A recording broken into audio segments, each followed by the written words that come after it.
Mga kababayan, alam ko naman na kapag ka may kapansanan na po, hindi na po dapat natin pinapatulan. Lalong-lalo na po kapag ka ito po ay may toyo or yung tinatawag ho na kulang ho ang tornilyo ho sa utak, ano.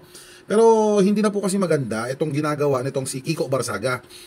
Lalong-lalo na mga kababayan, ito na naman, may matinding aligasyon na naman, may matinding na namang paratang sa Marcos administration. Kaya nga po sinasabi ko, sana itong mga congressman, abay, aksyonan nyo na ho ito.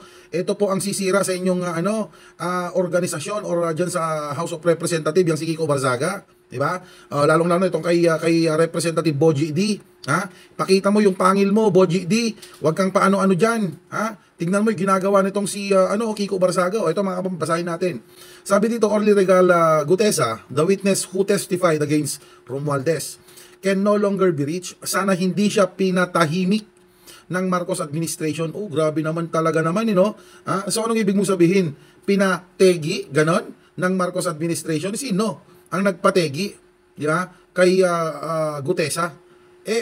Kung ating aalalahanin mga kababayan, yung si Orly Gutesa, booking na sila mga kababayan na tanim witness, mga peke, or di kaya gawa-gawa yung kanyang mga pinagsasabi sa Blue Ribbon.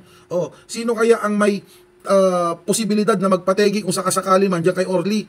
Ang Marcos administration?